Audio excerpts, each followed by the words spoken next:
The addition of regional variants of Pokémon was lauded when the idea was introduced to the franchise's games in 2016 with the release of Pokémon Sun and Moon, and the feature has become a mainstay in all games since. The first regional variants seen in Pokémon, however, still can't be caught in a video game. Regional variants are a specific type of Pokémon representing the real-world concept of divergent evolution. These Pokémon belong to familiar species, like Raichu or Meowth, but have adapted differently to fit their environments, changing aspects such as their typing, move pools, and appearance. The first regional variants in the Pokémon games were known as Alolan forms, after the isolated Alola region which they were forced to adapt to, and appeared in Pokémon Sun and Moon.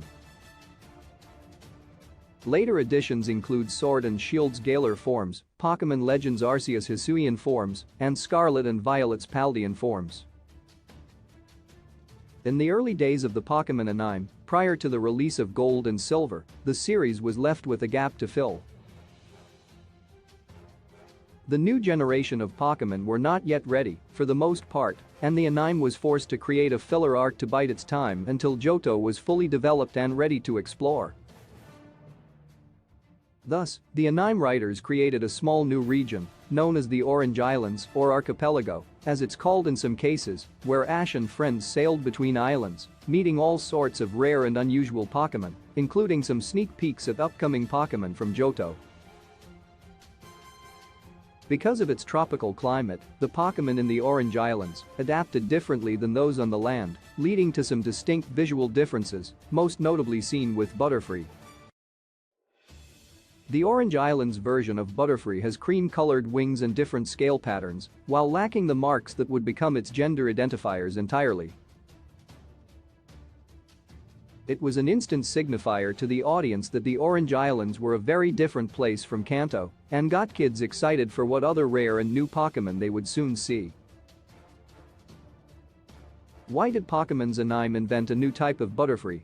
The Orange Islands Butterfree was the most prominent of the unique regional Pokémon variants found there, showing up in 4 different episodes, but it wasn't the only one. The series also showed unique variants of Vileplume and Paras, whose petals and mushrooms bore different patterns, as well as more subtle variations of Raticate, Weepinbell, and Nidoran. While these variants served a convenient narrative purpose, they also provided the series a chance to teach kids about a complex biological concept.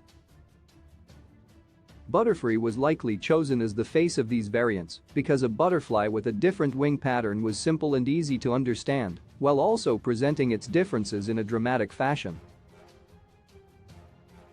The Orange Islands Pokémon variants unintentionally predicted the concept of regional variants in the games, beating them by over 15 years, but as the region was created for the anime, no player has ever had the chance to catch them.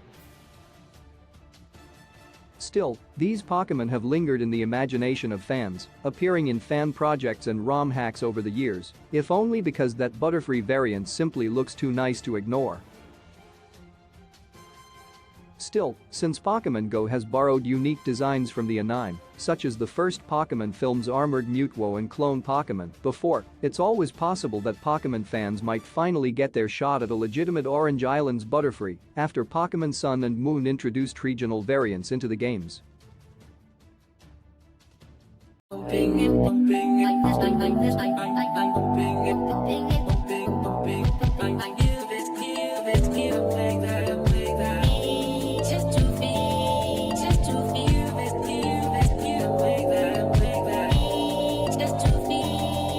To feel